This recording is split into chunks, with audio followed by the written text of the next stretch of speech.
김보통의 부자되기 첫걸음 티끌테크. 20대 30억 자산가가 되었다는 유튜버 A씨. 30대 25년치 생활비를 벌어놓고 조기 은퇴에 성공해 파이어족으로 등극했다는 전 직장인 B씨. 김보통은 오늘도 꿈을 꿉니다. 이 시대의 보통 청년 김보통 씨는 과연 부자가 될 수 있을까요? 김보통의 부자되기, 저축은 생활입니다. 부자가 되는 첫걸음, 저축은 잔돈부터. 먼저 적은 금액으로 시작합니다. 티끌테크라고 들어보셨나요? 요즘 유행하는 잔돈금융인데 사실 많은 사람들은 저축이라고 하면 1억 모으기와 같이 큰 돈을 모으는 것으로 생각하는 경향이 있습니다. 하지만 저축은 돈을 불리기 위해서 하는 것이 아닙니다. 저축은 단순히 돈을 모으는 행위도 아닙니다. 저축은 우리의 소중한 미래를 위해 꼭 필요한 돈을 준비하는 것입니다. 저축은 보통의 우리가 미래를 예측하고 준비하게 합니다. 미리 계획하고 차근차근 모아나가는 과정에서 돈에 대한 불안감이 줄어들어 심리적으로 안정됩니다. 오늘 쓰는 돈은 과거에 저축해둔 돈이고 오늘 버는 돈은 미래를 위해 저축을 하는 선순환 구조가 되기에 소득과 소비 사이 완충작용을 통해 경제적으로 또 심리적으로 여유 있는 생활을 할 수 있게 합니다. 저축, 여유가 없어서 못하고 있나요? 그런 걱정은 할 필요 없습니다. 통장에 남은 1,000원 미만의 잔돈을 모아주는 것처럼 아무리 적은 돈도 소중하게 저축해주는 잔돈 금융상품이 많이 있기 때문입니다. 가만히 두면 여기저기 써버릴 자투리 돈도 잔돈 금융을 활용하면 차곡차곡 모아둘 수 있습니다. 평소에 소홀히 관리하던 티끌 같은 돈도 모아서 써보면 새로운 경험이 됩니다. 잔돈 금융으로 10만 원을 모았다고 가정해보세요. 어쩌면 10만 원 정도는 굳이 이런 저축을 통하지 않고도 용돈에서 충분히 쓸 수 있는 금액일 수 있습니다. 하지만 실제로 잔돈 금융을 통해 모아보면 용돈에서 쓰는 10만 원과 저축한 돈 10만 원을 쓰는 기분이 매우 다르다는 걸 느낄 수 있습니다. 해보면 꽤 재미있습니다.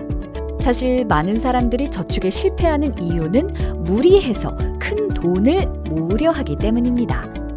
큰 돈을 모으려다 보니 저축액이 커져서 부담이 되고 기간이 길어져 중간에 지쳐 포기하게 됩니다. 소액으로 시작하면 저축에 대한 성공 경험이 늘어나고 성공 경험이 늘어나야 즐거운 마음으로 저축을 계속할 수 있습니다.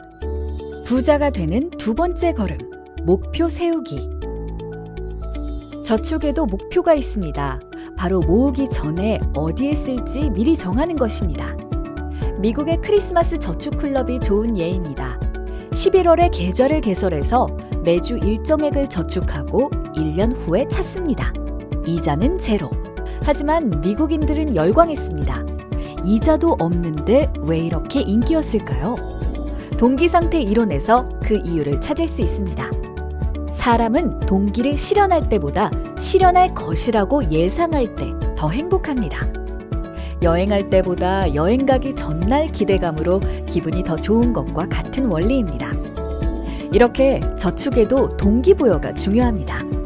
단순히 모으는 것에 의미를 두기보다 어디에 쓸 것인지 목표를 정하는 것이 중요합니다. 여기서 주의할 점 한 가지.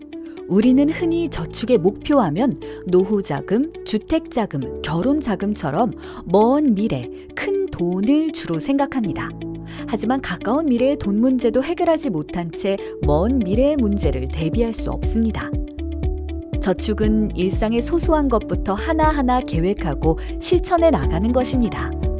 갖고 싶은 물건이나 가고 싶은 여행지 같은 것을 떠올리면서 하면 좋습니다. 은행 앱을 통해 저축 통장에 계좌 별명을 입력할 수 있는데 여기에 저축 목표를 적어보세요. 재충전을 위한 호캉스, 소확행을 위한 작은 지갑과 같은 것도 좋습니다. 이런 식으로 목표를 정하고 계좌를 나누어 저축하면 애써 저축한 돈을 불필요한 곳에 쓰지 않게 방지하는 효과도 있습니다. 부자가 되는 세 번째 걸음, 짧은 저축부터 시작. 처음에는 6개월짜리 적금부터 시작해봅니다. 아무래도 만기까지의 기간이 짧아야 성공 확률이 높아지고 모아서 쓰는 재미도 자주 느껴볼 수 있습니다. 6개월, 생각보다 금방 갑니다. 6개월 만기가 되면 새로운 1년 저축에 도전해보세요. 물론 어디에 쓸지도 미리 정해놔야 합니다. 이런 식으로 차츰차츰 기간을 늘려가다 보면 돈 모으는 것도 습관이 됩니다. 돈 쓰는 재미도 쏠쏠하지만 돈 모으는 재미는 더욱 쏠쏠하다는 것을 느끼게 됩니다. 물론 모은 돈은 결국엔 모두 어딘가에 쓸 돈입니다. 기억할 것은 우리는 앞으로 죽을 때까지 돈을 쓰면서 살아야 한다는 사실입니다. 아무리 저금리 시대라고 하더라도 내가 번 돈을 그냥 쓰는 사람, 또는 대출이나 카드 할부로 이자를 내면서 쓰는 사람과 저축을 통해 이자를 붙여서 쓰는 사람의 차이는 시간이 갈수록 커질 수밖에 없습니다. 앞으로 60년은 더 돈을 쓰고 살게 될 테니 60년의 이자는 결코 무시할 수 없습니다. 저축하는 돈 때문에 당장의 소비는 줄어들지언정 인생 전체의 소비는 훨씬 더 커집니다. 부자가 되는 마지막 걸음, 복리의 마법. 단리는 원금에만 이자가 붙는 것이고 복리는 원금 더하기 이자에 이자가 붙는 방식입니다. 요즘에는 월복리 적금 상품도 판매를 하고 있고 굳이 복리 상품을 활용하지 않더라도 매년 만기된 저축을 재해체한다면 복리 효과를 누릴 수 있습니다. 보통의 우리는 누구나 빨리 부자가 되고 싶습니다. 빨리 많은 돈을 모으고자 하는 욕심은 너무 많은 금액으로 저축을 시작하게 만들고 실패로 이어지기 쉽습니다. 이런 경험이 쌓이면 저축에 대한 자신감이 떨어지고 결국 저축과 멀어지게 됩니다. 그러니 처음 시작은 소액으로 단기 저축부터 차근차근 저축 근육을 늘려가 보세요.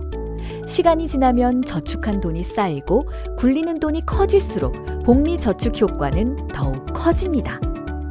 김보통의 부자 비법 어떤가요? 보통의 우리 모두 해볼만 한가요? 저축하는 습관과 함께 일상의 소확행까지 적은 금액으로 시작하는 저축을 통해 당신의 미래를 선물하세요.